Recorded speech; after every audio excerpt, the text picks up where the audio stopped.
Bonjour à toi mon frère, ma soeur, j'espère que tu vas bien. Ici l'Afro-Canadien.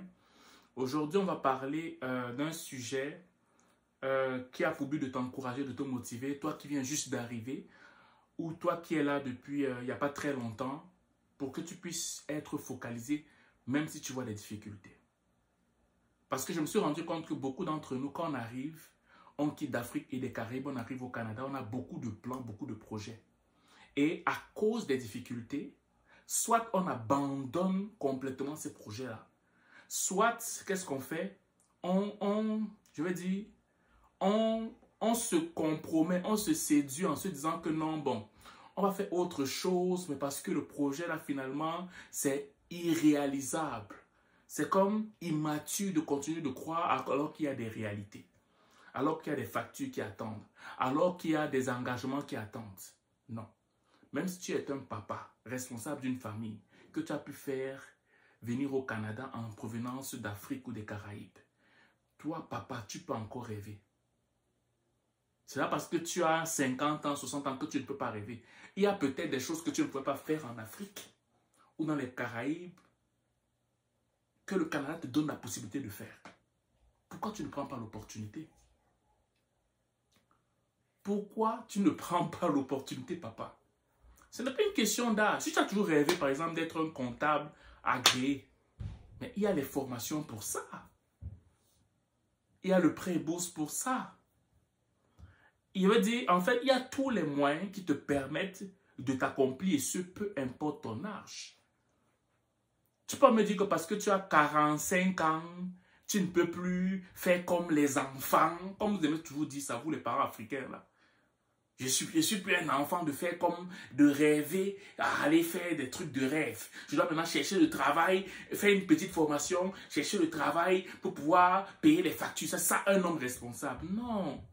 Ça là, tu es en train de faire un désistement. Tu es en train d'abandonner quelque chose qui va faire en sorte que tu seras toujours malheureux. Alors que en plus de ça, tu es dans ton pays de rêve qui te donne la possibilité de faire ça. Tu refuses. Tu refuses. Bon, là, j'ai même trop vite parlé. Si toi, tu es au Québec, ou au Canada, ou aux États-Unis, et que tu aimerais avoir des réductions sur tes factures de téléphone, sur tes factures d'Internet, les factures de domicile, là, Internet, téléphone, et toutes ces choses-là, écris-moi en aparté sur le lien qui est assigné à cet effet. Si tu regardes le descriptif de la vidéo, tu vas voir le lien qui est là pour les réductions des factures de trucs de maison, en fait, comme téléphone, Internet et tout ça, en fait. Écris-moi et je vais pouvoir t'aider là-dessus. Si tu m'écoutes sur Facebook ou sur YouTube, écris-moi, pas en commentaire, mais sur les liens, les descriptifs de vidéos, tu vas voir ça. Ou si tu m'écoutes sur Instagram ou sur TikTok, écris-moi en aparté si tu vas voir des réductions sur tes factures de téléphone ou d'Internet, en fait. Voilà. Bon. Voilà, comme je disais, je fais cette remarque, pourquoi? Parce que je vois des fois beaucoup de papas, quand ils arrivent, je vois qu'ils peuvent faire des petites formations parfois. Ce n'est pas mauvais. Si c'est ça que tu voulais, même si tu ne savais pas ce que tu voulais, ça c'est une chose. Mais tu avais un rêve en Afrique. Tu avais un projet en Afrique, maman. Tu avais un projet que lorsque tu vas arriver ici, tu vas commencer à faire import-export. Ça a toujours été ton rêve. Tu as vu des gens le faire quand ils étaient en Afrique, en provenance par exemple de la Chine, en provenance par exemple de la Turquie, en provenance par exemple, je ne sais pas moi, du Qatar. Toi, tu arrives au Canada, on te dit qu'il y a une formation qu'il y a pour que tu puisses faire import-export. C'est une formation collégiale et on te donne l'expérience, l'expertise. Et maintenant, avec ton statut au Canada, tu peux voyager pour aller chercher des marchandises partout. Même que ce soit au Canada, que ce soit au Mexique, que ce soit aux États-Unis, que ce soit partout. Tu t'empêches de faire ça parce que tu veux te contenter à faire un petit emploi sous prétexte que ce n'est plus à ton âge de rêver. Non, je viens seulement t'encourager pour te dire que non, tu peux. Même si tu as 50 ans, 60 ans, tu peux encore le faire. Tu peux encore le faire. Et c'est possible, papa. C'est possible, maman. Moi, je ne parle même plus aux jeunes parce que quand on parle aux jeunes, ils connaissent déjà. Donc moi, je laisse les jeunes pour cette vidéo-ci. Les jeunes sont trop intelligents. Les jeunes comprennent trop vite les choses. Moi, je suis perdu. Moi, je m'adresse à mes parents. que ce soit tu es un papa, maman, c'est encore possible de rêver au Canada. Papa, maman, c'est encore possible de rêver au Canada. Vous avez eu, quand vous étiez jeune, des rêves. Vous ne pouviez pas les accomplir en Afrique ou dans les Caraïbes parce que vous vous êtes sacrifié pour payer la scolarité pour les enfants. Vous vous êtes sacrifié pour payer les hôpitaux pour les enfants. Vous vous êtes sacrifié pour payer les études. Toutes ces choses, vous êtes sacrifiés. Vous ne vous êtes pas accomplis. Vous arrivez au Canada, les enfants à un certain âge. Les enfants peuvent prendre le prêt et bourse. Toi aussi, papa, maman, vous pouvez prendre du prêt et bourse. Mais essayez d'accomplir ce pourquoi vous... Je veux dire, ce qui vous habitait votre cœur quand vous étiez plus jeune. Mais quand vous aviez un certain âge, dans la trentaine, dans la quarantaine, c'est encore possible. Bon, je n'excuse même pas les parents qui ont dans la trentaine, quarantaine. Pour moi, c'est inconcevable. Pour moi, là, tu es encore jeune.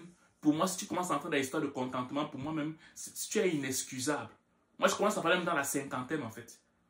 Tu as la possibilité de te réaliser. Tes enfants te félicitent en te disant « Merci, papa, de t'être sacrifié pour nous. Merci, maman, de t'être sacrifié pour nous. Merci parce que tu t'es mis de côté, tu t'es mise de côté pour qu'on puisse se réaliser. Maintenant qu'on est grand, maintenant qu'on part, on est autonome, ok, qu'on peut aller travailler étant au Canada, qu'on peut faire nos études étant au Canada, qui a même les bourses pour aller payer nos cours et tout ça. Maintenant, papa, pense à toi. Pense à toi. Pense à toi. Moi, c'est simplement ce message que je voulais passer avec toi ce matin. Et je prie dans le nom de Jésus que toute forme de découragement quitte ton cœur. Que toute forme de découragement quitte ton cœur. Que toute forme de blessure que tu as eue auparavant, te donnant l'impression que tu es incapable, quitte ton cœur.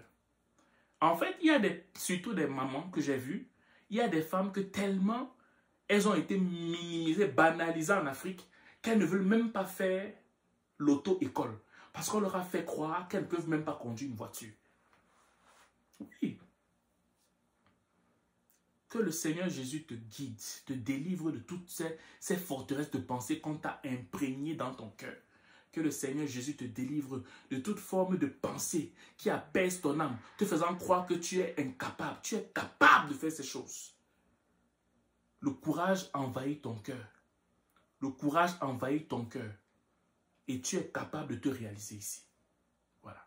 C'est la vidéo que je voulais te transmettre pour toi. J'espère qu'elle va t'encourager. Si tu connais un parent, si même ton parent, ok, est là, et que genre, tu sais que ton parent doit écouter ça, envoie-lui la vidéo, ça va beaucoup l'aider en fait. Voilà. C'est ce que je vais vous transmettre aujourd'hui. J'espère que cette vidéo va vous toucher. Si vous passez une excellente journée ou une excellente soirée, dépendant du lieu où vous m'écoutez. Ciao.